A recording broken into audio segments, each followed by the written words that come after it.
Precious Lord, linger near when my life is almost gone. Hear my cry, hear my call, hold my hand lest I fall. Take my hand, precious Lord, lead me home. Precious Lord, take my hand, lead me on, let me stand. Though I'm tired, I am weak, I am worn. Through the storm, through the night, lead me on by thy light. Take my hand, precious Lord. Et de marcher dans tes voies. Parce que pour nous, tu as fait cette promesse de pouvoir aussi nous conduire comme tu conduisis autrefois nos pères, afin de pouvoir nous donner l'occasion de pouvoir entrer en possession de l'héritage promis par toi. Ce jour-là, il partait parce que pour ce peuple, un héritage a été promis. Chacun devait entrer en possession de l'héritage, du territoire, or échu par la grâce de Dieu, qui lui a été octroyé, non par les efforts, mais par ta grâce. Puisses-tu agir encore une fois de plus, pour que nos cœurs se tiennent véritablement devant ta sainte face. Nous sommes reconnaissants pour la grâce que tu as permis que ton peuple puisse encore se tenir là, dans la foi devant ta sainte face, oh, te chantant les cantiques de Sion, glorifiant ton Saint-Nom. À toi seul est bien toute la gloire. Béni sois-tu pour tout tes offert. Alors que nous sommes encore rassemblés, nous voulons nous abandonner en tes mains. Bénis cet instant pour nous. Révèle-toi loué dessus à nos cœurs. Et que la grâce, le privilège nous soit accordé de pouvoir encore te toucher une fois de plus. Merci pour tes offerts. À toi la gloire et l'honneur. Au nom de Jésus-Christ, nous t'avons prié. Amen.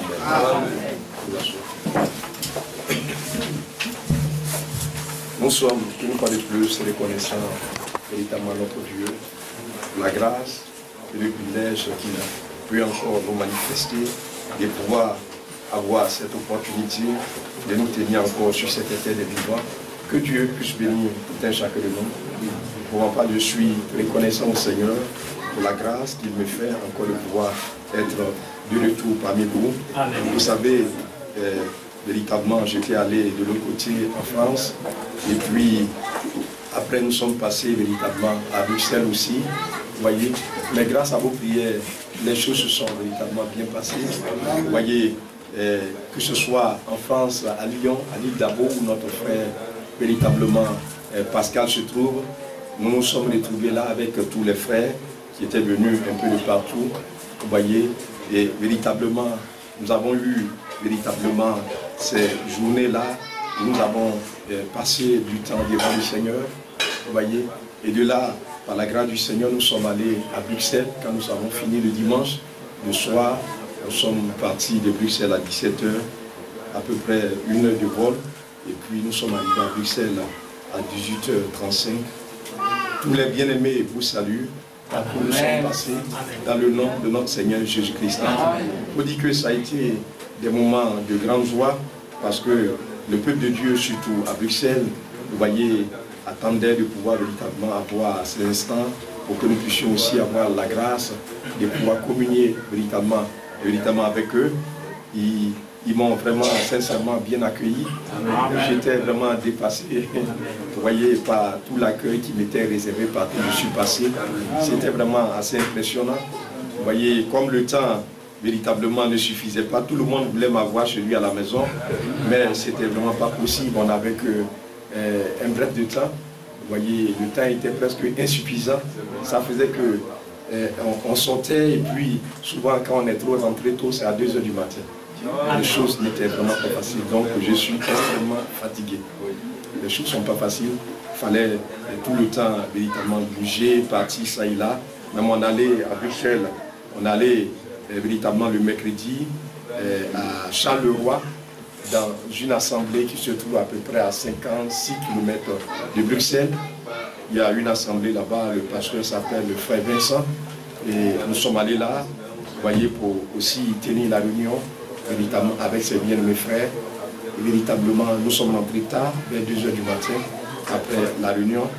Mais Dieu, véritablement, vous bénisse vraiment pour vos prières. Ça a été l'objet de grandes bénédictions pour le peuple de Dieu, parce que le Seigneur m'a accordé la grâce de pouvoir, durant tout le temps, apporter la parole de Dieu à Bruxelles lors des réunions. C'était vraiment assez merveilleux. Vous voyez, de voir comment Dieu conduisait véritablement les choses pour que véritablement nous puissions aussi avoir la possibilité de pouvoir vraiment servir le Seigneur.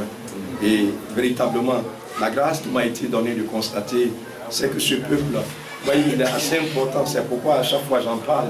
Lorsque Dieu nous accorde cette occasion, véritablement, c'est de pouvoir ouvrir notre cœur, afin que dans chaque cœur, l'amour divin soit vraiment déversé. Vous voyez, quand je voyais les bien-aimés frères, vous voyez, le jour véritablement je devais arriver à la veille de mon départ, c'était vraiment assez merveilleux. Les sœurs de l'assemblée, j'étais vraiment dépassé. Après la réunion, ils m'ont reçu, ils ont organisé un petit festin. En tout cas, tout le monde a apporté ce qu'il pouvait apporter. Véritablement, on a mangé ensemble et c'était vraiment assez merveilleux de voir véritablement l'élan d'amour de leur cœur. Et le frère lui-même, le frère Lona, il a vraiment un château, c'est vraiment une maison. Je vais vous montrer les photos. C'est pas un duplex, mais c'est un triplex qu'il a.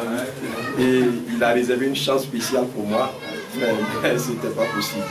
Vous voyez même le robinet, je n'ai jamais vu un tel robinet. Voilà.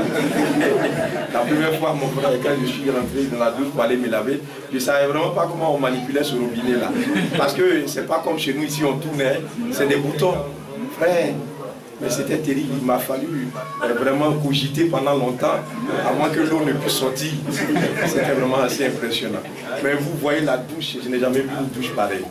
J'ai logé dans des hôtels même, comme on appelle, je suis passé à l'hôtel Pullman, mais je n'ai jamais vu un tel robinet là-bas, une telle douche là-bas. Frère, c'est vraiment impressionnant. Le salon du frère, ça peut prendre à peu près 16 mètres de long. C'est terrible. Vous voyez, mais Dieu vraiment... Et ce qui est merveilleux, c'est que la grâce que Dieu a accordée à nos précieux frères, c'est vraiment merveilleux. Cette maison, c'est sa propre maison, il a acheté. Vous voyez, c'est sa propre maison. Et tous les frères, notre frère Ngongo, je suis allé chez lui, lui aussi il est dans un duplex. Le frère Emmanuel aussi. Tous les frères, ils ont presque leur maison. C'est merveilleux, quoi, de voir comment Dieu conduit. Parce que c'est des endroits assez... La vie est assez chère, mais quand vous voyez comment Dieu a pu conduire, et tous les frères se sont retrouvés dans le même quartier. Donc les gens, ils appellent ça l'IFC-ville. Parce que tous les frères, vous allez là, il y a le frère l'IFC qui est là, il y a une soeur qui on appelle Bambino qui est là, il y a le frère Marcel, il a, comment on appelle, notre frère Christian, et puis il y a notre frère Emmanuel qui est à côté, vous pensez par l'arrière, il y a le frère Ngongo qui est là, et de l'autre côté, il y a le frère Idéfond. En tout cas, tous les frères se sont retrouvés par la grâce du Seigneur dans tous le même quartier. Et Dieu a fait grâce pour que chacun puisse avoir sa propre maison. Vous voyez, c'est vraiment assez merveilleux dans ces moments de crise. C'est parce que faut dire que la crise frappe là-bas. Les choses ne sont pas faciles. Quand les gens sont ici, ils pensent que la vie est aussi facile, mais la vie coûte extrêmement cher. Vous voyez, la vie coûte extrêmement cher. C'est vraiment pas assez facile. Les noirs que j'ai pu voir là-bas, c'est pas facile pour mes frères. Vous voyez, mais Dieu a accordé la grâce à nous bien mes frères. Parce que quand les gens sont ici, ils font penser que on fait croire que là-bas, quand vous arrivez, mais j'ai pu voir des gens, des clochards, des gens qui dorment, ils n'ont pas un endroit pour dormir. Mais le froid qu'il fait là-bas, c'est terrible. Et puis voir des gens dormir au dehors, frère, c'est vraiment terrible. Quand je suis arrivé à Paris, il faisait 4 degrés. Le frère, j'ai failli mourir de froid. Quand je parle comme ça, il y a une vapeur qui sortait de ma bouche. Heureusement, il y a un frère qui est diplomate là-bas, et le frère, le pasteur Charles, c'est lui qui est venu me chercher, et puis il m'a rapidement envoyé véritablement à son bureau, vous voyez, à l'ambassade du Cameroun, parce qu'il est camerounais, vous voyez, et bon, là, ils ont des chauffages, en tout cas, ça... Mais vraiment, ce qui est impressionnant là-bas, c'est la vie que les gens, et comment ils ont bâti leur vie. Je n'ai pas vu la poussière, hein. J'ai passé tout le temps là-bas, je n'ai jamais ciré ma chaussure. Je n'ai pas vu de poussière, non, ça n'existe pas là-bas. Même les routes des champs sont bitumées. C'est ce qui m'a impressionné. Je suis même allé, même au sud de la France, je suis allé voir la petite soeur de notre soeur Gladys à Avignon. C'est à près de 400 km de Lyon. Vous voyez, il n'y a pas de poussière là-bas, il n'y en a pas. Si vous voyez un endroit qui n'est pas goudronné, c'est que c'est réservé pour cultiver. Même pour aller dans le champ, la route qui mène jusqu'au champ, tout est goudronné. C'est impressionnant, mes frères. Et le système de transport, c'est tellement parfait. Tu ne peux pas dire que... Et là-bas, vraiment, le travail, les gens ne jouent pas avec le travail. C'est pas comme en Afrique ici, les gens sont là, ils ne travaillent pas. Non, non, ça, tout le monde travaille. Frère. Le travail, les gens ne jouent pas avec cela. Les routes, les TGV. Mais à 400 km, on fait ça en 1h30. Ça dit 1h30, vous êtes dans le train, vous êtes déjà arrivé. C'est vraiment impressionnant de voir véritablement le niveau de développement. C'est pourquoi on appelle les pays développés. C'est une réalité, mes frères. Mais aussi, l'autre réveil de la société, c'est la perversion. Vous pouvez voir à la gare, c'est vraiment grave, frère. La vie que les gens menaient, mais c'est vraiment terrible. Donc si vous n'avez pas Dieu, vous tombez complètement dans le décor. Que Dieu nous accorde vraiment sa grâce. Je suis vraiment reconnaissant au Seigneur pour tout ce qui a été fait pour que ce voyage puisse avoir lieu. Je suis allé par la grâce et par sa grâce je suis retourné. Je remercie tous les frères par leurs dons, leurs dîmes, leurs offrandes.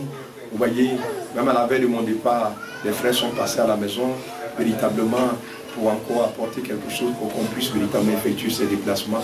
Nous tenons à dire merci à tous ces bien-aimés frères. Vous voyez, je tiens particulièrement à dire merci à mon épouse, parce que c'est elle qui m'a offert le billet d'avion aller-retour. Que Dieu la bénisse et vous voyez, et que le Seigneur véritablement la soutienne en réalité.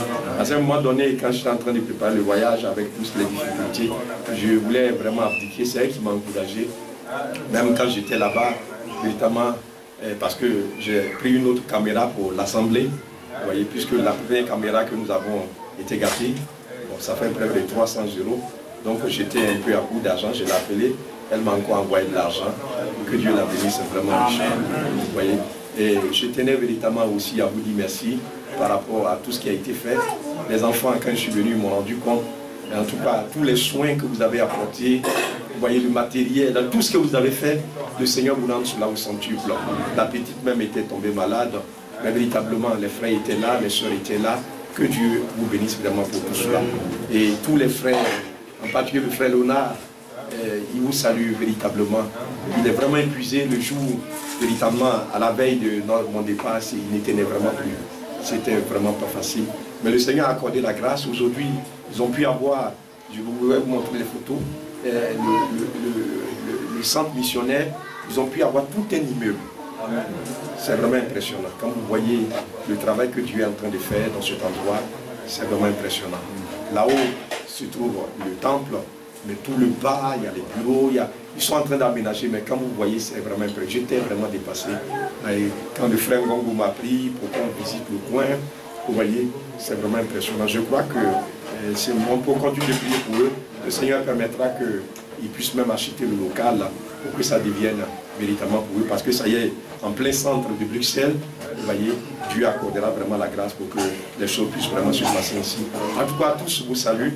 Il aura l'occasion au mois de véritablement d'août de pouvoir passer vraiment par ici.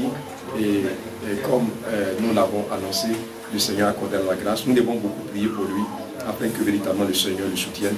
Il y a notre frère Pascal Soupé aussi, qui est à Lyon avec sa femme, notre soeur Idamta, qui vous salue véritablement. Vous voyez, tous les frères en tout cas, sans exception, et tous, ils vous saluent. Et véritablement, beaucoup souhaitent même venir ici à Bondoukou, et surtout en particulier notre frère Emmanuel et son épouse. Vous voyez, c'est leur désir, mais je crois que Dieu accordera la grâce pour qu'un jour on puisse véritablement aussi accueillir ces frères ici, et véritablement, parce qu'ils vous portent véritablement dans leur cœur, de savoir que véritablement vous tenez aussi véritablement debout sur les promesses de Dieu dans la parole du Seigneur. Que Dieu véritablement soutienne tout un chacun de nous. Nous tenons véritablement à vous remercier et à vous saluer véritablement. Que Dieu vous bénisse richement et qu'il vous fortifie en réalité. Aussi, je tenais véritablement à dire merci au Seigneur pour l'accouchement de notre soeur, véritablement Oulaï, vous voyez, l'épouse de notre frère Oulaï. Les choses n'étaient pas faciles, mais Dieu a accordé la grâce pour que tout se passe bien, que son sein nous soit vraiment béni, et que Dieu véritablement soutienne véritablement notre soeur et son enfant. Il y a aussi notre frère, quand je suis arrivé, je l'ai appelé, il a perdu son grand frère, notre frère Oulaï, il a perdu son grand frère. Nous tenons aussi à lui présenter nos condoléances, que Dieu le soutienne dans cette dure épreuve, vous voyez, qu'il véritablement traverse. Le Seigneur accordera la grâce pour que véritablement il soit véritablement consolé. Nous tenons véritablement à vous remercier tous. Je crois qu'il y a un enfant à consacrer. On va le faire rapidement. Il y a notre soeur, c'est Déborah. Oui, vous venez, on va consacrer après, vous faites sortir les choses là.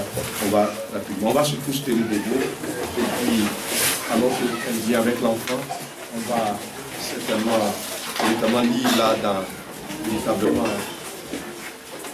On va lire là dans véritablement Marc au chapitre 10. Marc chapitre 10. On va lire la mission.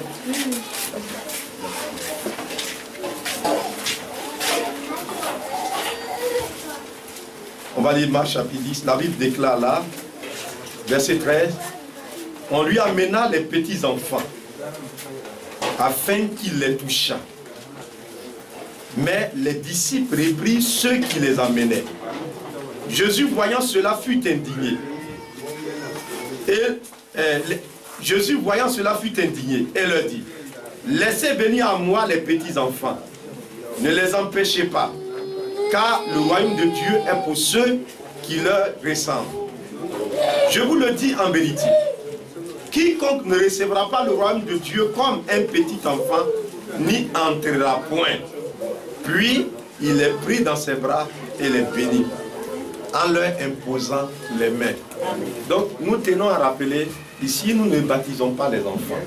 Parce que pour que quelqu'un soit baptisé, il faudrait que cette personne-là puisse prendre la décision, vous voyez, après avoir entendu la parole de Dieu, de marcher avec le Seigneur. C'est assez important que nous puissions comprendre. Mais comme le Seigneur a eu à le faire, nous prions pour les enfants. Parce que quand un enfant est né, il faut pouvoir le consacrer à Dieu, afin que cet enfant-là soit sous l'influence du Seigneur. Nous le verrons ce matin, c'est de cela que nous allons vraiment parler. Parce que cette terre que nous voyons, il y a d'autres puissances qui opèrent, la puissance de l'ennemi. Et tout ce qui n'est pas de Dieu, c'est-à-dire qui n'est pas sous l'influence de Dieu, le diable s'empare de cela. Parce que l'ennemi, il cherche, il rôde, il cherche à dévorer. Donc quand il voit qu'il n'y a pas une marque, il n'y a pas un sceau, il n'y a pas un signe de Dieu sur cette chose-là, il récupère cela. Et il pervertit, il détruit. C'est pourquoi nos enfants, nous devons les consacrer à notre Dieu. C'est dans ce but-là que nous le faisons. Et quand il grandira, il ne va vraiment pas s'en détourner. Aussi, notre responsabilité est grande. Non seulement de pouvoir consacrer ses enfants à Dieu, mais de pouvoir véritablement les instruire dans les voies du Seigneur. À Bruxelles, j'étais vraiment impressionné. Le jeudi de mon départ, mais j'étais vraiment impressionné. Les enfants dans l'assemblée, ils sont venus chanter quand on a fini la réunion. Ils sont venus, ceux qui ont eu l'occasion de suivre, ils sont venus là devant. Il y en a même des gens, des enfants qui n'ont même pas 2 ans. C'est vrai. Mais ils sont venus, ils se sont tenus correctement, en train de chanter, de taper les mains. Ouais, c'était vraiment la discipline. Amen. Ils sont venus là devant. C'est pourquoi notre responsabilité est grande, de pouvoir les élever dans les voies du Seigneur. Amen. Que Dieu nous aide à comprendre. Il dit, instruis l'enfant selon la voie qu'il doit suivre. Si on vient là tout à l'heure pour consacrer cet enfant à Dieu, et puis les parents, ils livrent l'enfant au monde, mais Dieu n'aura pas l'occasion d'accomplir sa promesse. Jamais. C'est pourquoi Dieu a dit à Abraham, je ne sais pas si vous avez fait attention, on peut le lire, Dieu a dit à Abraham une chose, c'est dans Genèse au chapitre véritablement 17, il dit, Genèse chapitre 18, il dit, verset véritablement 17. Alors l'Éternel dit, cacherai-je à Abraham ce que je vais faire? Abraham deviendra certainement une nation grande et puissante. En lui seront bénies toutes les nations de la terre. Car je l'ai choisi afin qu'il ordonne à ses fils et à sa maison, après lui, de garder la voie de l'Éternel. Vous voyez ça, non? D'ordonner à ses fils. La dernière fois quand on était à l'Idabo, et puis la réunion, on avait fini une première réunion, et puis on devait venir pour manger. Oui, non, je crois que c'est le matin, on passait pour manger quelque chose sur le frère Pascal. Et puis, on était là, et il y avait la soeur Mariette, la femme du frère Lifessé, et puis la soeur Fabiola, la femme du frère, notre frère Bongo, et puis d'autres soeurs qui étaient là. Elles étaient en train de parler un peu de l'éducation. Parce qu'en Europe, vous savez, les enfants ont tellement de droits que c'est devenu n'importe quoi. Mais les soeurs étaient en train de partager leur expérience. Elles disaient, il y a une soeur qui me disait, il dit, mais moi, les gens disent on ne devrait pas les frapper, mais je les chicote bien. Que Dieu les aide à comprendre. Donc il y a un autre enfant, il y a une soeur qui racontait, il y a un autre enfant qui est venu chez eux à la maison, et il a commencé à faire n'importe quoi dans la maison, et il prend celui-là, il casse. Et puis, comment on appelle, il a dit à, comment on appelle, au petit, il dit, mais si tu n'arrêtes pas, je vais me fâcher. Et l'enfant de la soeur a dit au petit, il dit, prends garde, si maman se fâche, ça ne sera pas bien pour toi. Ah oui. Et la soeur disait, il sait ce que je lui fais quand je me fâche. Vous savez? Donc, elles étaient en train de dire, mais si on laisse nos enfants comme ça, dans cette société-là, les enfants seront complètement détruits. Donc, nous les élevons. J'étais là à côté et puis j'écoutais. Il dit, nous voulons les élever dans les voies du Seigneur. Leur apprendre ce qui est juste. Il dit, là, ce qu'ils enseignent de ne pas toucher aux enfants, ça c'est pour eux. Mais nous avons notre loi. C'est la parole du Seigneur. Vous voyez, c'est de ça que les sœurs causaient. Ce n'est pas pour aller parler de pagne. J'étais vraiment impressionné. Mais aujourd'hui, quand les sœurs se retrouvent, c'est de quoi vous parlez. Ce n'est pas pour partager leurs expériences. Bavarder, raconter, n'importe quoi. J'étais chez Frère Ngongo. Bon, le frère Idéfond m'avait reçu chez lui, bon, je n'avais pas dit que je passais. Donc, je suis arrivé le soir, donc quand je suis arrivé, le frère était en haut, le temps que les enfants l'appelaient. Donc, il y avait la télévision dans ce salon. Et puis, au moment, la télévision, les gens présentaient les informations. Et puis, au moment donné, ils ont commencé à montrer des femmes mal habillées. Il a une petite fille, elle est petite, comment elle s'appelle Rachel. Dès qu'elle a vu cela, elle a pris un coup de télécommande, elle a sauté sur la télécommande. Et pouf, elle a coupé. Son papa n'était pas là, sa maman n'était pas là. C'est ça. Ça m'a vraiment touché le cœur. J'ai rendu témoin à l'assemblée là-bas. Donc vous savez que ces enfants-là, on les élève dans les voies de Dieu. Amen. Et c'est la responsabilité que nous avons. Ce n'est pas de venir ici avec eux. C'est vrai, il est important que nous venions là. Mais à la maison, nous devons leur enseigner les voies de l'Éternel. Il dit, c'est ça Dieu a dit. Il dit, car je l'ai choisi afin qu'il ordonne à ses fils et à sa maison, après lui, de garder la voie de l'Éternel. Amen. Est-ce que c'est notre préoccupation? On les laisse avec n'importe quoi. On les laisse faire n'importe quoi. Non, nous devons véritablement les élever dans les voies du Seigneur. Les enfants, ce n'est pas un débarras. Non, non. Vous comprenez bien? Mais c'est des précieuses choses, des joyaux que Dieu nous a donnés. Les enfants que Dieu nous a donnés, vous ne pouvez pas trouver ça ailleurs.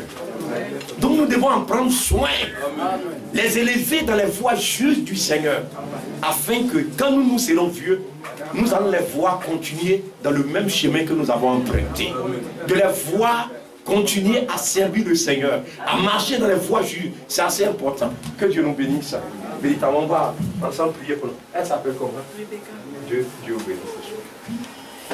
Donc on va prier pour cet enfant qui s'appelle Rebecca. C'est une jolie fille. Nous allons véritablement ensemble prier le Seigneur. Prions ensemble le Seigneur notre Dieu. Monsieur Père Céleste, nous sommes la grâce, la bonté, la fidélité. Oh Seigneur, tout au long de cette grossesse, oh Père, tu as vécu la ménage, tu as vu les économies de Satan, mais c'est avec confiance en toi. C'est toi qui as veillé sur notre soeur. C'est toi qui as veillé sur cette enfant. Autant marqué de la foi, grande cette venue, tu as prouvé pour que cet enfant puisse venir à la terre. À toi la gloire, l'adoration.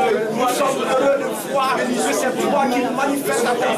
Oh, pleinement de parole et sur la foi. Au nom de Jésus, nous plaçons des cas sous l'autorité du sang qui a coulé à la foi du Seigneur. Que l'esprit qui a habité à Rebecca. Oh Dieu, Seigneur, la femme de Zara, Seigneur, que ce même esprit essentiel. Au nom de Jésus, nous brisons toute attaque de Satan, la maladie, le faute, la sorcellerie, tout esprit en foot, toute maladie, oh, la contagion, la paix, tout ce qui peut s'élever contre la maladie. Et tu as dit, Seigneur, tu sois notre Dieu, tu sois notre terre, tu manifestes ta grâce, ta bonté. Oh Dieu, le chemin de cet enfant. Et quand on dit ça soit ton grand qui marche devant elle, pour la conduire, pour la garder, pour la surveiller, et que partout, Dieu, oh, soit son secours. Dans ce monde ténébreux, dans ce monde ténébreux, manifeste ta bonté, et que la gloire, vraiment bénie, nous la consacrons en terrain, nous la mettons dans le creux de ta main, oh, cache-la en toi, afin que Père, dans tous ces besoins, sur cette terre, un jour de travail, pour voir, pour trouver, et que son plan de ses détours pas de toi. Bénis la personne, notre frère et notre soeur, accorde la grâce de pouvoir, l'engagement soit sincère, et que cette personne soit dans toi, oh, pleinement, ton nom est glorifié, afin que l'occasion ne soit donnée, de pouvoir élever les enfants dans le bois du Seigneur. Manifeste ta bonté à Jésus, au nom de Jésus. Monsieur Père Céleste, une fois de plus ce matin, nous sommes reconnaissants à toi pour la grâce que tu manifestes. Parce que c'est vraiment un don de l'Éternel, les enfants. C'est vraiment toi qui, depuis la conception, hors de cet enfant, c'est toi qui as veillé sur cette grossesse. À un moment donné, les choses étaient souvent pas faciles, mais tu as pourvu pour que tout se passe bien. Autant marqué ce jour-là, c'est toi qui as délivré notre soeur. Tu as permis que cet enfant vienne à l'existence. À toi seul et bien la gloire. Au nom de Jésus-Christ, nous invoquons le sang qui a coulé. Le nom de Jésus-Christ sur cette fillette Rebecca. Nous la plongeons dans le creux de ta main. Manifeste ta main de délivrance. Bénis la courbe-là de ta bonté. En tout là de tes bras. Tresse une bannière. Oh, une barrière autour d'elle. Un étendard. Oh Dieu. Qu'une citadelle imprenable soit. Elle soit cachée là-dedans. Dans le creux de ta main. Contre la sorcellerie. La contagion. Seigneur Dieu. Tout esprit faux. Tout esprit ténébreux. Tout esprit séducteur. Tout soit voué à l'échec. Au nom de Jésus. La maladie. Tout soit d'attaque. Seigneur Dieu de séduction. Dans ce monde. Oh, manifeste ta grâce. Et que cet enfant grandisse sous l'influence de Jésus-Christ. Sous l'autorité de ton nom. Partout elle passera. Sois son bouclier.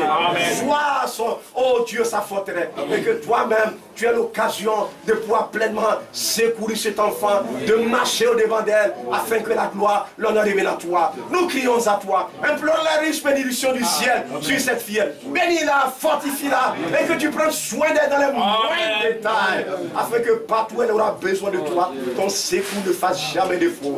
Oh Dieu, agis pleinement dans cette maison. Bénis notre soeur qui est là, ouvre son cœur, bénis son époux, accorde ta grâce, et que cette maison revienne à toi de tout leur cœur. Oh Dieu, pour que dans cette maison, la grâce leur soit accordée, de pouvoir pleinement élever les enfants et de marcher eux-mêmes dans les voies du ciel. Manifeste ta bonté, agis par ta main puissante pour que ton Seigneur soit vraiment glorifié, soit loué, acclamé, soit magnifié, soit exalté pour tout tes fait. Honneur et gloire, louange, adoration te revient. Tu es le Dieu tout-puissant, tu n'as vraiment pas changé. Merci pour tes fait. Bénis tous nos enfants. Oh Dieu, ceux qui en sont véritablement, oh Dieu, en train de s'écarter du droit chemin, ramène-les à toi, avec la gloire, reviens à toi. Bénis toutes nos personnes. Au nom de Jésus, nous t'avons prié. Amen.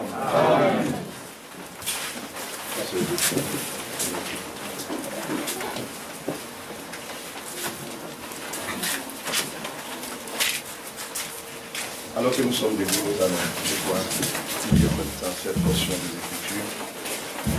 Nous allons lire là dans Zacharie, au chapitre, je crois, 3. On va lire dans Zacharie, au chapitre 3. C'est avant Malachie, on trouve Zacharie.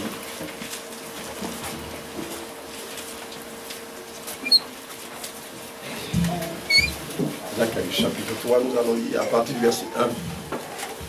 Il est écrit là. Il me fit voir Josué, le souverain sacrificateur, debout devant l'ange de l'Éternel. Et Satan se tenait à sa droite pour l'accuser.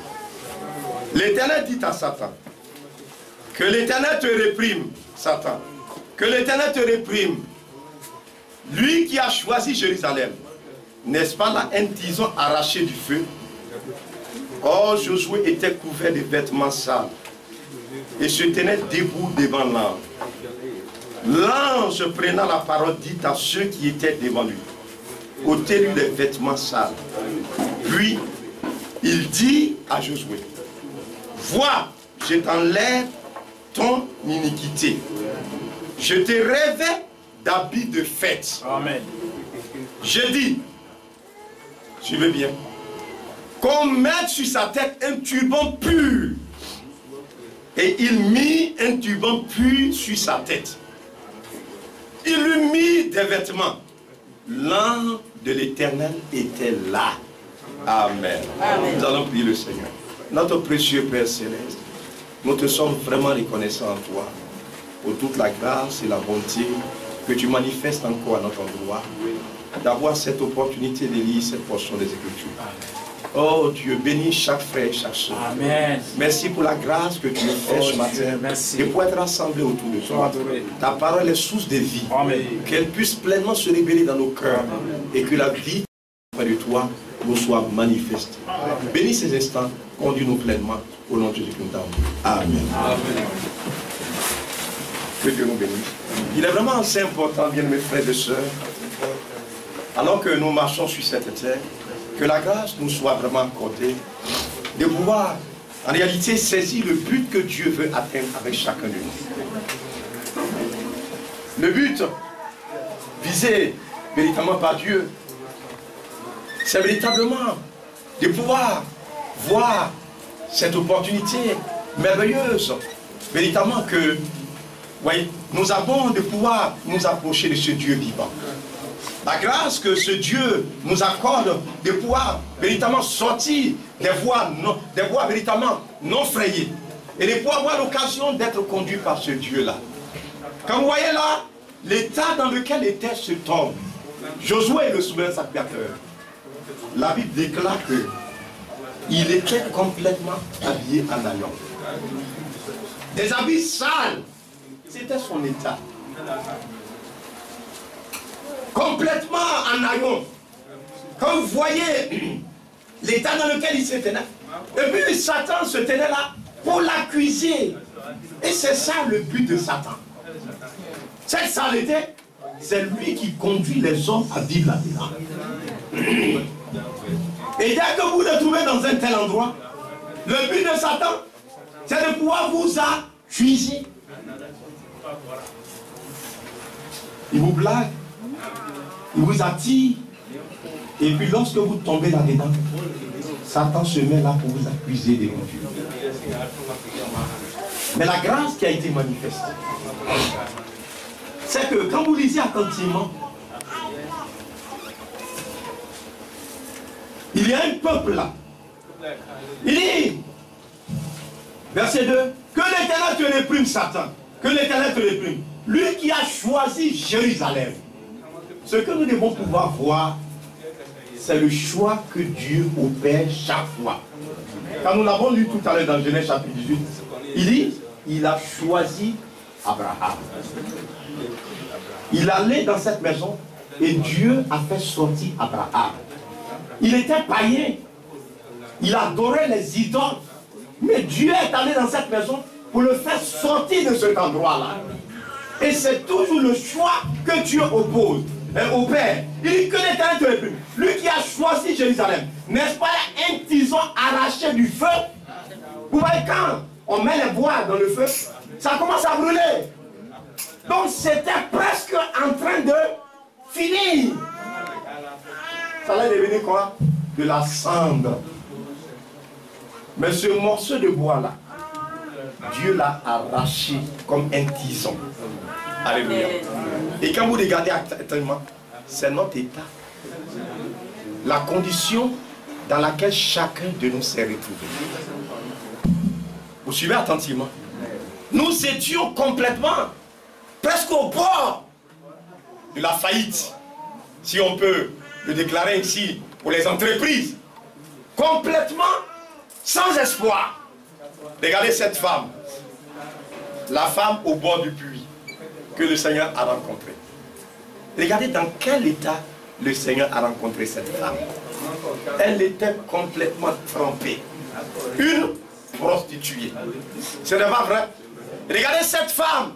Vous voyez que les gens sont venus pour la lapider avec des gros morceaux de cailloux. On allait la surprendre en flagrant délit d'adultère. Et les hommes même voulaient complètement faire quoi?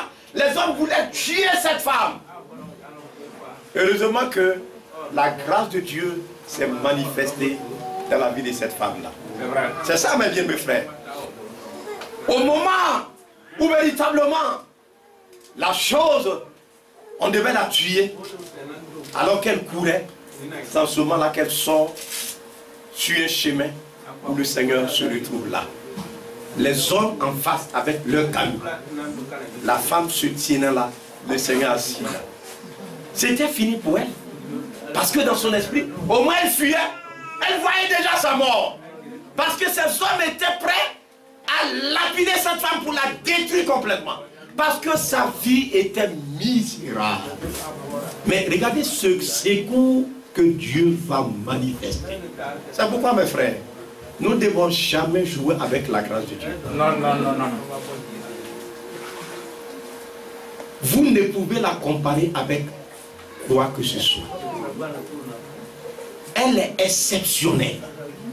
La grâce que Dieu nous accorde d'avoir sur cette terre le privilège d'être appelé de son nom. Ce jour-là, regardez l'opportunité qui a été offerte à ces femmes. L'autre au bord du puits et l'autre devant ses accusateurs. Le Seigneur les a sauvées toutes. Amen. Amen. Il dit, si tu savais qui est celui-là qui est en train de te parler. C'est de cela qu'il est question, mes bien, mes frères. On peut le lire, certainement vous allez voir. C'est dans, je crois, Jean au chapitre. C'est dans Jean au chapitre 4, non? Jean chapitre 4. Regardez cette portion des Écritures.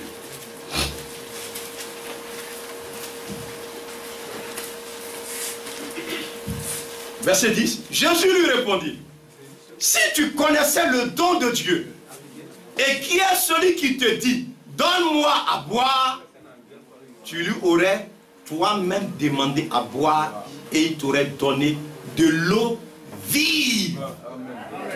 Vous suivez attentivement, non? Donc, c'est de cela qu'il est question.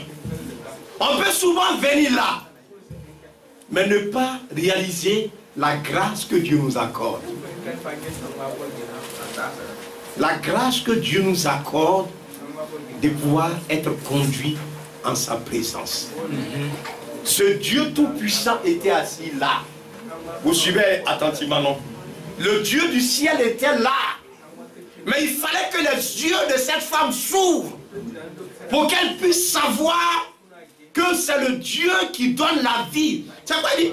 De l'eau vive. Elle venait prendre de l'eau, une eau. L'eau des hommes. Mais l'eau que lui donne, c'est une eau qui donne la vie. Amen.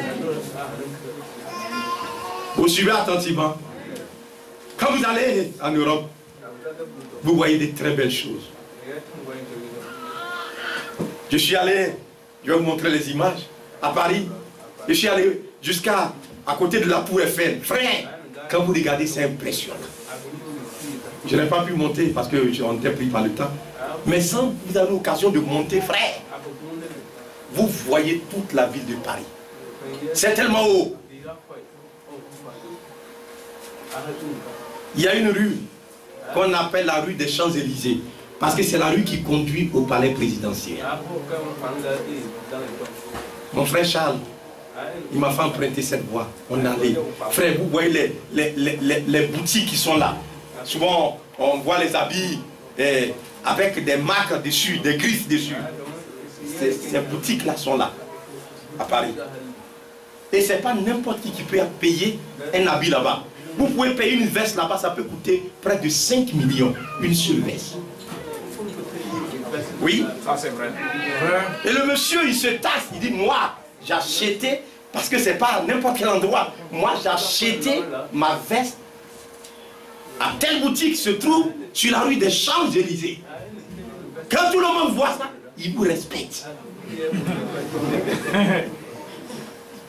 Parce qu'on sait que vous n'êtes pas n'importe qui. Est-ce que vous comprenez? C'est un endroit magnifique. Quand vous arrivez là, mes frères, vous vous demandez comment les gens ont bâti. Il y a des maisons qui datent près de 500 ans. Mais quand vous voyez ces maisons-là, on dirait que c'est tout neuf.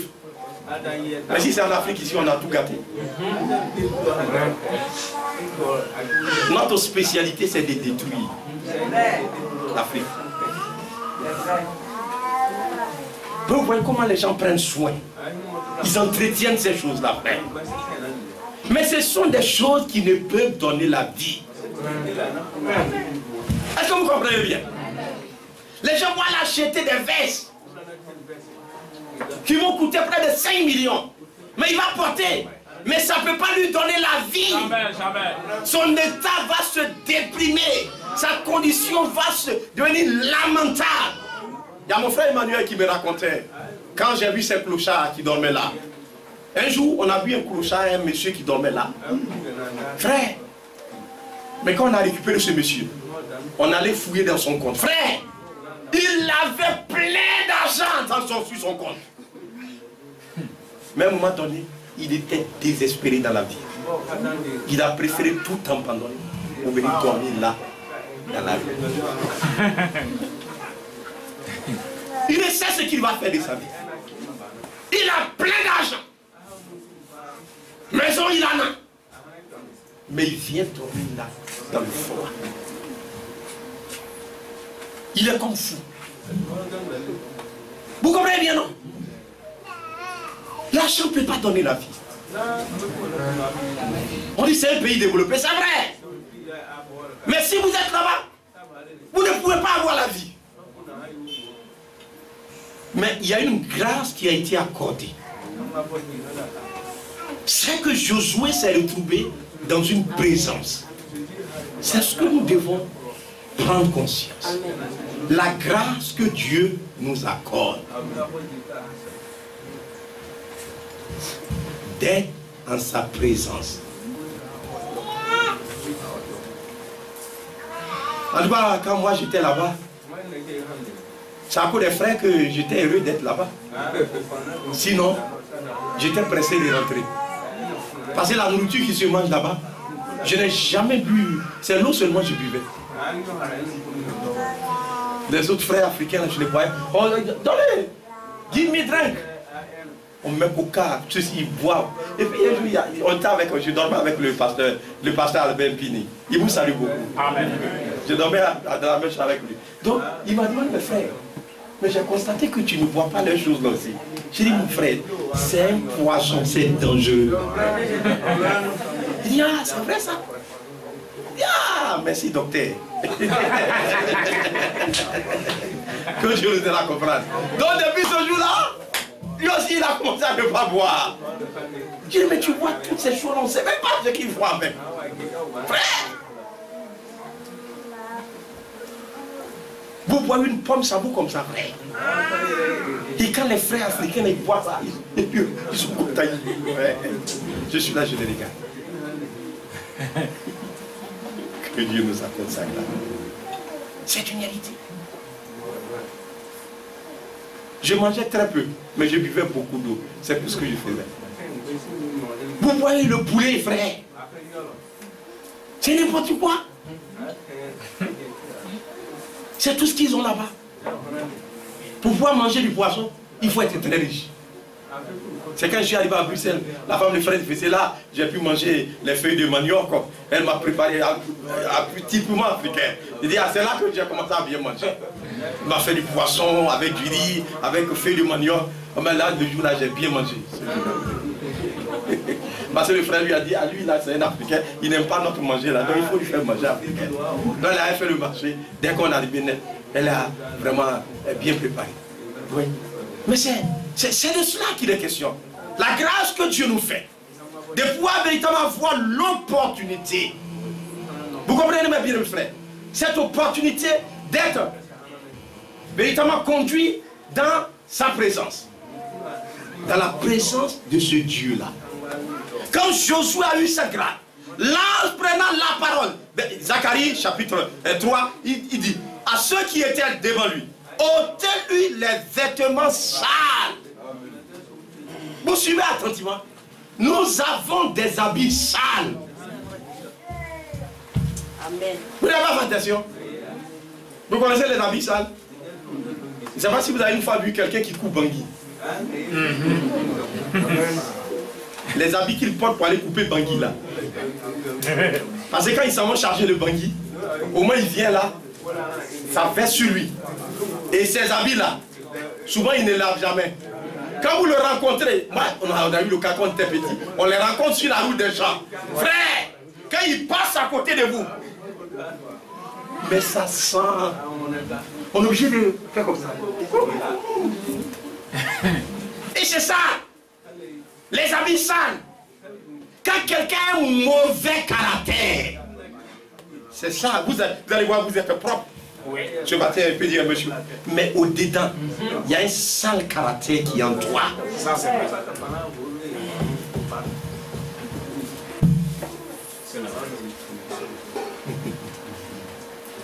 Vous m'écoutez bien? Un sale caractère. Frère, là-bas, mais c'est terrible. Les foyers cassés. Ça dit, tu les vois, ils ne peuvent pas se marier et puis faire peut-être. Si ça a trop duré, c'est 5 ans. Généralement, les femmes, elles sont bien nanties, elles viennent de bonnes familles. Généralement, c'est comme ça. Il abandonne le monsieur. Déjà même à la mairie, là, on fait séparation de biens. C'est pas elle qui va te donner, elle va venir et puis elle va te donner les biens de ses parents. Non, non, non. On fait séparation de biens à la mairie là-bas. Et puis un matin, elle te fout la merde. Elle s'en va.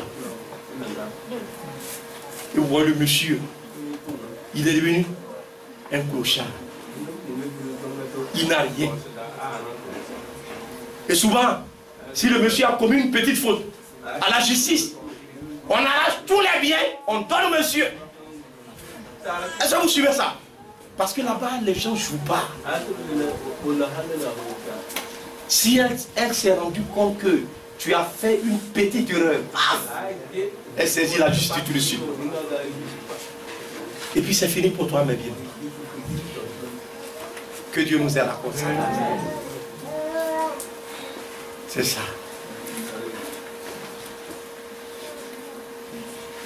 Un sale caractère. Regardez au-dedans de nous-mêmes. Le sale caractère que nous avons dans nos vies. On aime mentir. C'est facile. On n'aime pas les autres. La haine. La méchanceté. C'est ce qui nous conduit à faire tout le temps des histoires et des palabres. C'est pas vrai? Parce qu'on a mis un sale caractère. Coléreux.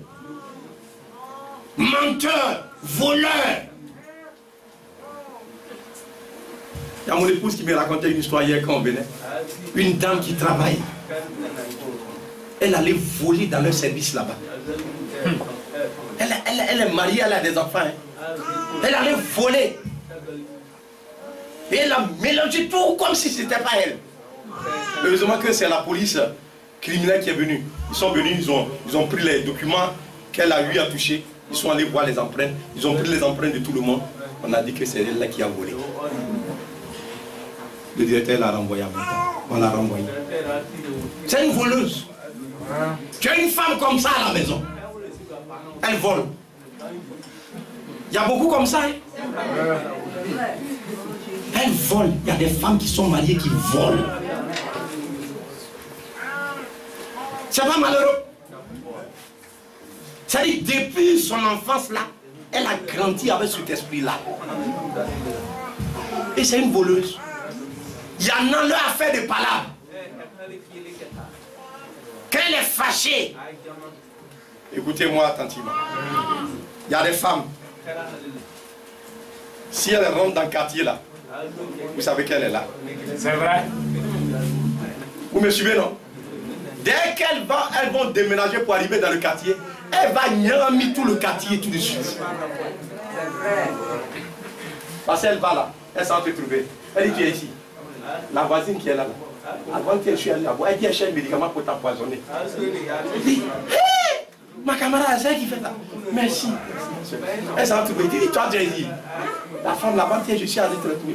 Elle cherchait acide pour mettre dans le repas pour t'envoyer. Et puis, paf, elle va démonter tout le quartier. Vous n'avez jamais vu ça? C'est vrai. C'est la vérité.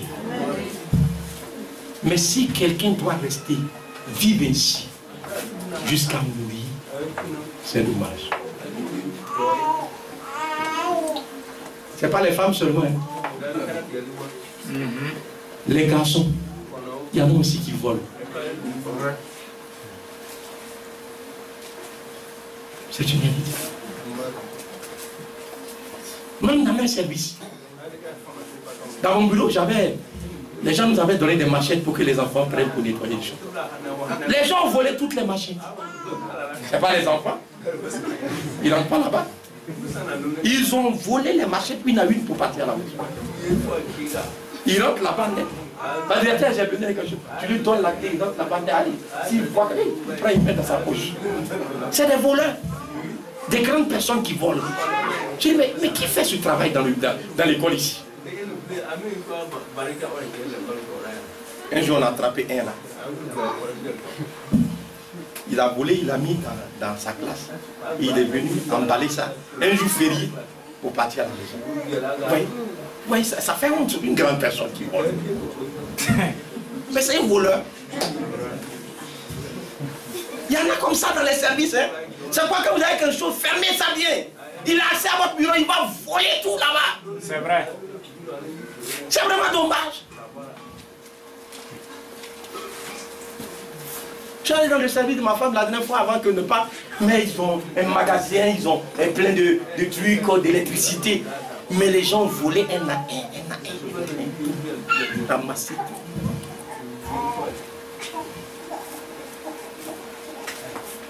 C'est dommage. C'est comme ça que les gens se sont. Mais si cet esprit-là doit rester avec vous, votre argent ne peut pas ôter ça. Vos connaissances ne peuvent pas ôter ça. Vous allez aller en Europe, ça ne peut pas enlever ça. Il faut un endroit. Et Josué s'est retrouvé à cet endroit-là. Regardez, il dit, ôtez-lui les vêtements sales. C'est de cela qu'il est question. Il y a des choses que nous avons héritées de nos parents. Si ces choses-là restent en nous, on ne peut pas voir la gloire de Dieu. Il faudrait que cela soit ôté. Aucun homme ne peut le faire pour vous. Il y a quelqu'un qui doit être ici. S'il n'est pas là, vous perdez votre temps. C'est vrai. Parce que c'est lui seul. Jean-Baptiste a dit une chose. Regardez, on revient là, mais ne fermez pas la page de véritablement Zacharie. Et regardez ce que Jean-Baptiste, Jean au chapitre 3, je crois.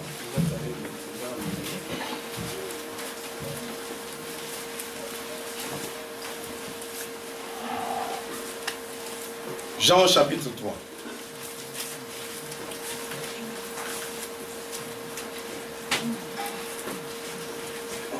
Il est écrit là. De quoi ça doit être là?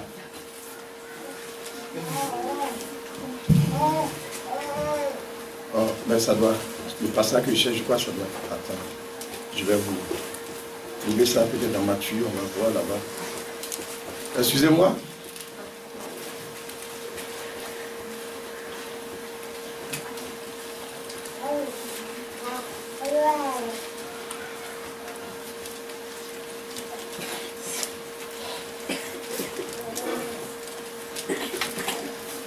Bien.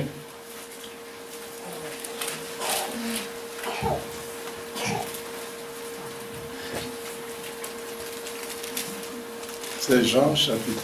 Oui, Jean chapitre 1, c'est pas chapitre 3. C'est Jean chapitre 1. C'est là, excusez-moi. Jean chapitre 1, verset 29. Le lendemain, il vit Jésus venant à lui. Il dit, c'est Jean-Baptiste qui dit, voici l'agneau de Dieu qui ôte le péché du monde. Vous suivez attentivement, non? Dans Zacharie, quand on a lu tout à l'heure, si vous avez fait attention, regardez ce qui est écrit. Il est écrit, il dit ceci. Il dit, l'ange prenant la parole dit à ceux qui étaient devant lui, ôtez-lui les vêtements sales. Donc quand Jean-Baptiste l'a vu pour la première fois, il dit, voici l'agneau de Dieu qui ôte le péché là. C'est lui qui est là. Donc nous avons des vêtements sales. Mais qui peut les ôter? C'est Jésus. Amen. Est-ce que vous suivez attentivement? Donc quand on va quelque part, ce que nous cherchons, ce n'est pas les hommes, ce n'est pas la masse, ce n'est pas la foule, mais nous cherchons à ce que Jésus soit présent. Est-ce que vous suivez, non? Quand il est présent, il ôte le péché.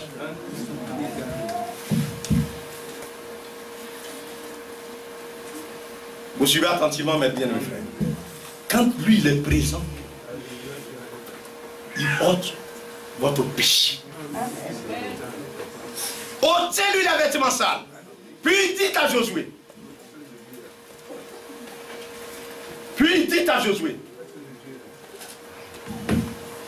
Vous suivez attentivement. Voici, je t'enlève ton iniquité. Je te revêts d'habits de fête. C'est de cela qu'il est question. Quand un homme passe dans cette présence de Dieu, la personne est transformée. C'est quoi il dit? L'eau que je te donnerai deviendra une eau de vie. Amen.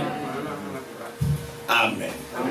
L'eau que je vais te donner, ce n'est pas de l'eau de pluie, mais ce sera une eau qui va te donner la vie. Amen. Qui va couler en toi.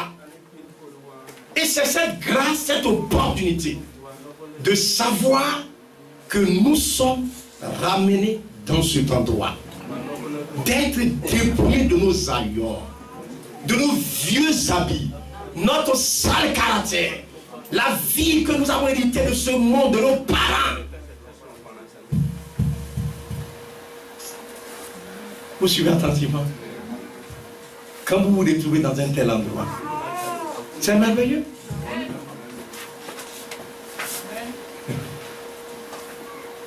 J'ai eu la grâce d'être dans la maison de mon frère Louda. J'ai eu l'occasion d'être avec sa femme, de causer avec elle. Vous savez, la mère est professeure, sa femme.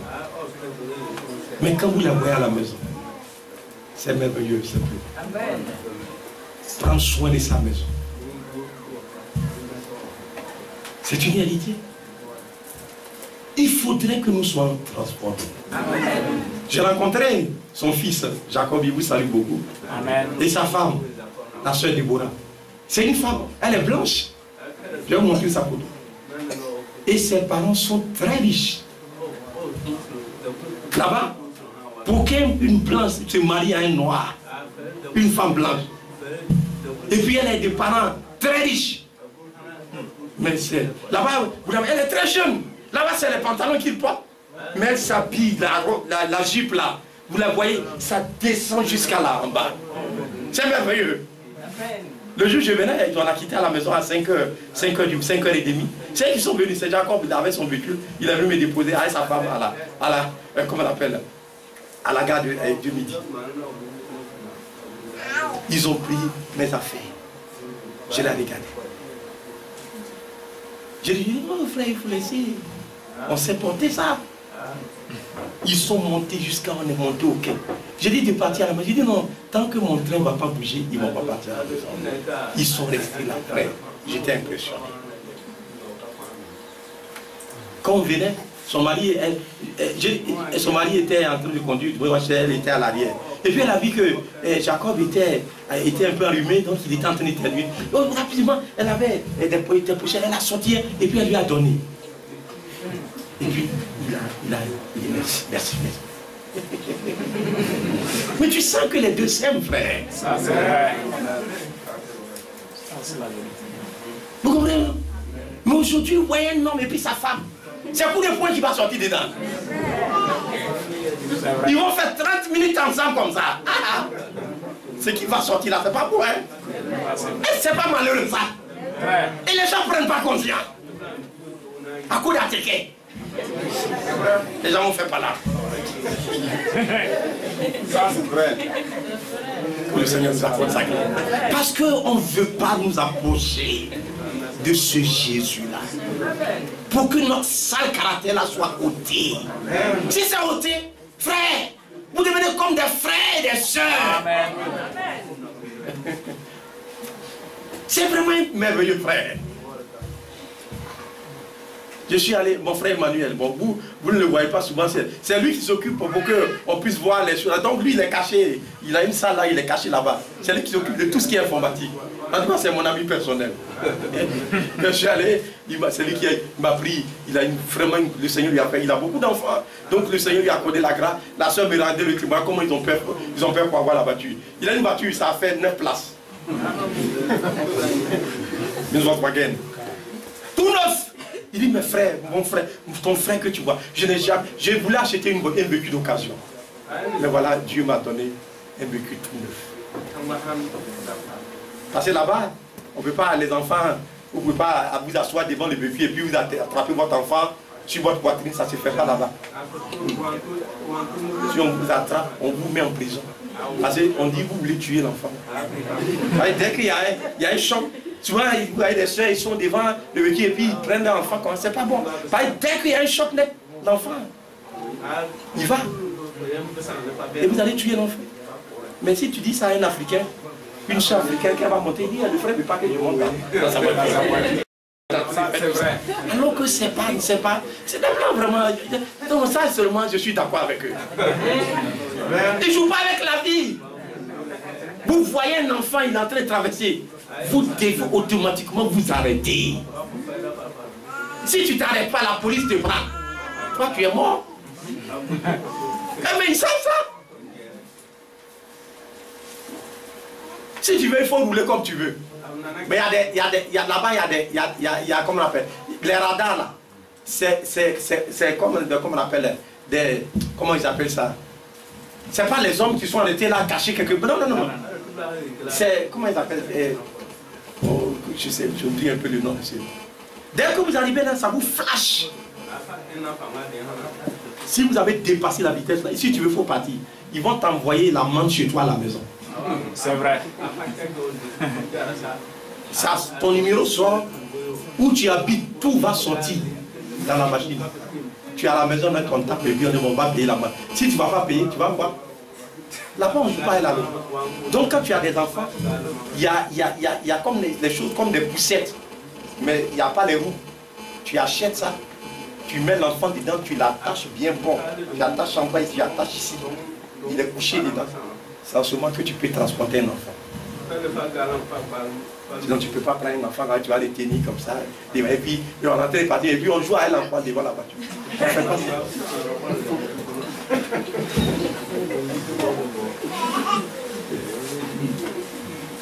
Que Dieu nous accorde ça. Amen. C'est une unité, mes frères. Si tu fais ça, l'enfant même va appeler la police. C'est comme ça. Que Dieu nous accorde ça. Mais en Afrique, on ne respecte pas les lois. Nous-mêmes, les lois, on ne les respecte pas.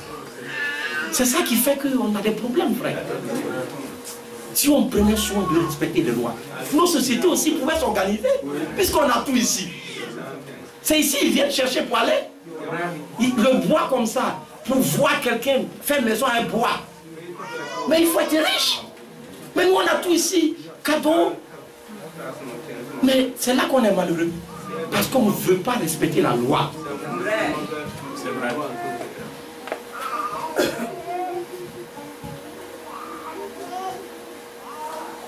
Donc, en réalité, la grâce qui a été accordée véritablement à cet homme, Josué, regardez comment il était. Mais la grâce qui lui a été accordée, c'est qu'il se tenait à un endroit où l'ange de l'Éternel était là. Amen. C'est ce que j'aimerais que nous réalisons. Regardez dans Jean, suivez attentivement. Jean au chapitre 15. Regardez là ce qui est écrit. Jean au chapitre 15. Suivez là ce qui est écrit. Jean au chapitre 15. Voilà ce qui est écrit. Il dit, je suis le vrai cep et mon père est le vigneron. Vous connaissez le cep, non? C'est le tronc là qui est là, le bois là. Quand vous voyez un arbre, il y a un tronc qui est là. Et puis vous voyez les branches, c'est-à-dire les sarments. Maintenant regardez le tronc là, il dit c'est lui qui est le tronc là, le cep. Tout sarment qui est en moi et qui ne porte pas de fruits, il le retranche. Et tout sarment qui porte du fruit, il le mange. Donc quelqu'un ne peut pas venir être en Christ et puis continuer de vivre la vie des païens. Est-ce que c'est normal? C'est pas normal. Quand on dit on est en Christ, les choses anciennes sont passées.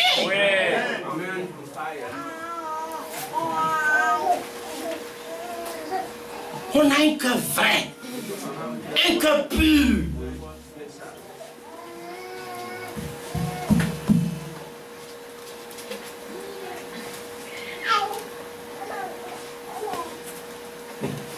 Que Dieu nous accorde sa grâce. Est-ce que vous suivez attentivement? Mais cette nature païenne, tant que ça ne sera pas ôté, on ne peut pas marcher avec Dieu. Parce qu'on va aimer nos intérêts. Tu vas aimer ton intérêt. Quand je suis arrivé à Paris, le frère était étonné. C'est un diplomate et il est le deuxième conseiller de l'ambassade du Cameroun. Donc il est venu me chercher à l'aéroport avec son véhicule. On est parti après à midi. Il dit bon, on n'a qu'à aller manger. On allait dans un restaurant. Quand on a fini, et puis il voulait payer. J'ai dit non, il faut laisser. Il était dépassé. Un nègre qui va aller au pays des Blancs. Et puis, quand les frères africains la vont là, même il va prendre ta chemise pour porter. J'ai dit ça fait combien? Et puis j'ai payé. Après, vous devez prendre le train pour aller comme on appelle Lyon. On devait quitter vers 19h ou bien 20h par là. Frère, c'était très loin, près de 65 km de Paris. Il a pris son véhicule. Il allait me déposer. Quand il est arrivé là-bas, j'ai enlevé 50 euros. J'ai dit frère, il dit non, j'ai dit non, c'est moi je te donne. Regarde la distance que tu as parlé, c'est du carburant quand même tu mets dans le véhicule. Frère, il dit mais c'est la première fois qu'il voit un nègre. On dit non, comme c'est un diplomate là, il a pris le véhicule diplomatique là, c'est dans ça que je voulais. Vous comprenez frère? Parce que pour moi, l'argent c'est quoi? C'est de rien. Mais regardez l'amour qu'il a eu. S'il n'était pas venu me chercher à l'aéroport, mais j'allais me perdre à Paris. Où je vais passer pour sortir? Frère, l'aéroport Charles de Gaulle là, ça vaut comme Bondoukou. C'est un monde, c'est une ville, plusieurs étages, frère. Il y a des endroits, il y a les TGV, il y a les métros. Frère, c'est pas facile. Quand je partais, le frère nous a dit, ah, pour sortir là, c'est pas facile. Hein? Est-ce que tu pourras dire? Il y a un frère qui est parti comme ça, un Africain, il est perdu. On l'a cherché jusqu'à on ne le trouve pas. Il tourne ici, il rentre ici. Il s'est mélangé après, il allait se coucher quelque part après. École c'est bon après. Il n'a pas fait école, c'est pas bon. Donc quand je suis arrivé mon frère, les blancs même ils se pètent. Il y a un blanc qui est venu me demander information. J'ai dit, oh, tu veux voir? Allons-y. Mais c'est un monde terrible, frère. Mais je me suis débrouillé, je suis sorti. Amen. Donc si le frère n'était pas venu me chercher, maintenant je suis sorti, comment je vais faire? Il a laissé son travail. Il est venu me prendre, me tourner dans Paris. J'ai vu la Seine, les Champs-Élysées, la Tour Eiffel, l'Arc de Triomphe. Il m'a montré tous ces endroits merveilleux. Il y a plein de touristes que j'ai trouvés là-bas, frère. Il ne faut pas être aussi méchant. Tout cet argent que j'ai, je vais faire pareil. C'est ça. Vous savez, j'avais une valise spécialement.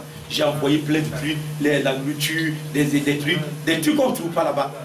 La femme du frère Fakel a fait des... J'ai acheté plein. Les choses indigo là. On ne trouve pas ça là-bas. Pour aller faire cadeau. Mais les autres là, ils mangent seulement. Hein. Ils ne vont pas donner quelque chose. Non, frère. Et c'est ça. C'est ça qui fait que beaucoup ne peuvent pas voir Christ dans leur vie. Cette nature égoïste-là, si vous n'êtes pas prêt à donner, ayez un cœur libéral.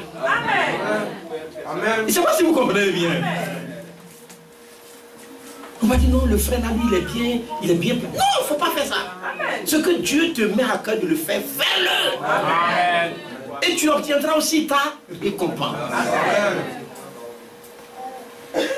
J'ai envoyé 5 litres de miel. Là-bas, on n'en trouve pas. Donc, ça, c'est que mes parents étaient très lourds. J'ai partagé un peu, je leur ai donné. Ils étaient tellement... Trouver 1 litre de miel, frère. C'est comme tu lui as donné des millions. J'envoie haricot, bissap. J'ai envoyé bissap 3 kilos. J'ai partagé un peu. Ils ne gagnent pas ça là-bas, frère. Ils sont fatigués de boire les sucreries. Fanta, Coca-Cola. Ils sont fatigués de ça. Il y a une soeur à qui j'ai donné. Il y a une frère qui dit, pardon, il faut me donner un peu. Je dis, mais on a ça plein en Afrique là-bas. Mais on ne peut pas prendre. Vous comprenez, frère? Et c'est ça que sans ce Christ-là, regardez bien. Si vous entrez en Christ, vos pensées, ça change. Vos désirs, ça change. C'est vrai. Vous avez une nouvelle nature.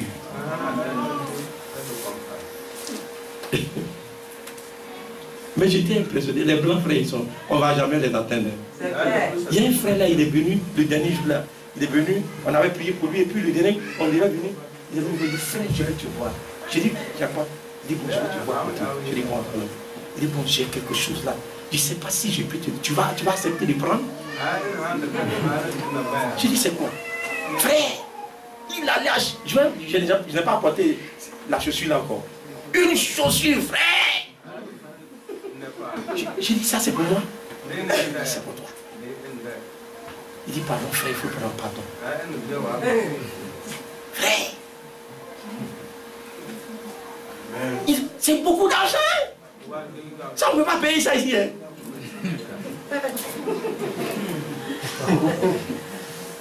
Je suis arrivé à Paris, je suis allé regarder mon montre là.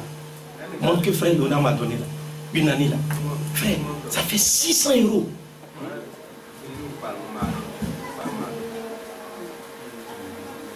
C'est des chaussures de marque, frère. J'ai dit ça c'est pour moi. Il a payé 2. Il a donné un à un frère Léonard. Et puis il est venu me donner un.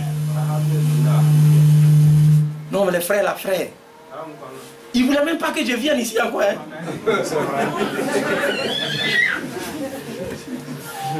Il dit, frère, il faut venir et rester ici avec nous.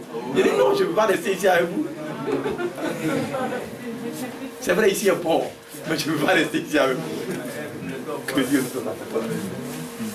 Vous comprenez, frère? L'amour qu'ils avaient pour moi, mes frères, les soeurs. Non, j'étais vraiment dépassé. Et c'est ça. Quand quelqu'un est en Christ, il est une nouvelle créature. Les choses anciennes sont passées. Quand ils sont devant le frère Luna, leur pasteur, nous avons plein de respect, frère. C'est ça la réalité. Que Dieu nous accorde vraiment sa grâce. Nous continuons un peu. Il dit, verset 4. Demeurez en moi, et je demeurerai en vous. Comme le sarment ne peut lui-même porter du fruit s'il ne demeure attaché au cep. Ainsi, vous ne pouvez non plus, vous ne le pouvez non plus, si vous ne demeurez en moi. Je suis le cep, vous êtes les sarments. Celui qui demeure en moi, et celui qui demeure en moi, et en qui je demeure, porte beaucoup de fruits. Car sans moi, vous ne pouvez rien faire. C'est ça. Amen. Si dans une église, le Seigneur n'est pas là, vous perdez votre temps. Ça serait les hommes. Aucun homme ne peut changer personne. C'est ce qui a manqué à la terre. On dit, et l'ange de l'Éternel était là. C'est vrai. Au lieu de laisser Dieu être là, les hommes ont laissé leur intelligence être là. L'intellectualisme. C'est ce qui cause tous les dégâts sur la terre actuellement. Regardez, j'ai voyagé, je suis parti, je suis revenu. Est-ce que quelqu'un a cotisé l'argent ici? Vous n'avez pas cotisé l'argent? Mais pourtant, c'est des millions que cette affaire a été engloutie. C'est beaucoup d'argent, frère.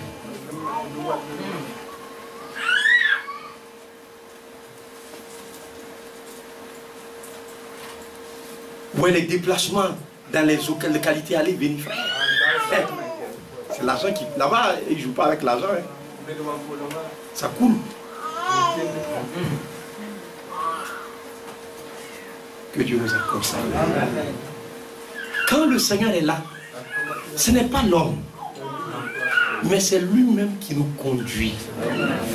Et c'est de ça que nous avons besoin.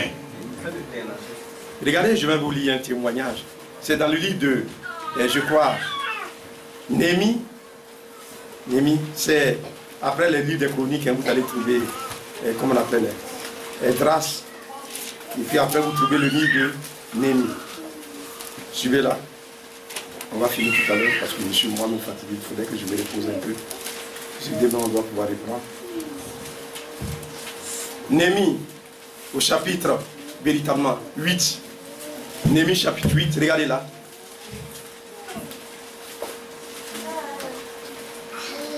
Verset 1. Alors tout le peuple s'assembla comme un seul homme sur la place qui est devant la porte des eaux. Il dit à Esdras, le scribe, d'apporter le livre de la loi de Moïse, prescrite par l'Éternel à Israël. Et le sacrificateur Esdras apporta la loi devant l'assemblée, composée d'hommes et de femmes, et de tous ceux qui étaient capables de l'entendre. C'était le premier jour du 7e mois. Suivez attentivement. Esdras lut le livre depuis le matin jusqu'au milieu du jour, sur la place qui est devant la porte des eaux, en présence des hommes et des femmes, et de ceux qui étaient capables de l'entendre. Tout le peuple fut attentif à la lecture du livre de la loi. Amen. Suivez attentivement. Esdras le scribe était placé sur une haute estrade de bois. Amen. On avait élevé une estrade comme ça. C'était haut. Et c'est là-bas qu'Esdras était placé. Suivez bien. Dressé à cette occasion, auprès de lui, à sa droite se tenait Matitia, Shema, Anaja, Uri, Ikaja et Maseja. Et à sa gauche, Pedaja, Michael, Michael, Malkija, Ashum, Ashbadana, Zacharie et Meshulam. Esdras ouvrit le livre à la vue de tout le peuple. Quand il a vu que le peuple était amassé, alors qu'il était en suivez bien attentivement. Vous savez ce qu'il va faire? On dit Esdras ouvrit le livre à la vue de tout le peuple. Quand il était élevé au-dessus de tout le peuple. Et lorsqu'il eut ouvert, tout le peuple se tient en place. Amen. Suivez bien. Esdras bénit l'Éternel, le grand Dieu. Et tout le peuple répondit en levant les mains. Amen. Amen. Et ils s'inclinaient et se prosternaient devant l'Éternel, le visage contre terre. Vous suivez attentivement. Esdras n'est pas monté là-bas les mains vides. Il y avait quelque chose qui était dans sa main. Quelle est cette chose? C'est la parole de l'Éternel. Le livre. Et c'est lorsqu'il a ouvert le livre que tout le monde s'est incliné pour se prosterner. Parce qu'il s'agit de la parole de Dieu. C'est pourquoi, frère, nous devons veiller dans nos maisons pour que le livre soit toujours ouvert. Dans nos vies, partout, la parole de Dieu doit être présente. Parce que si la parole n'est pas là, Jésus n'est pas la bienvenue. Vous pouvez tout avoir. Mais si le livre n'est pas là, si le livre n'est pas dans ta vie, il dit que la parole de Dieu habite en vous dans toute sa richesse. Il faudrait que la parole, elle vienne habiter nos cœurs. Elle vienne habiter nos vies. Je ne sais pas si vous comprenez cela. C'est assez important que nous comprenions cela. La parole de Dieu.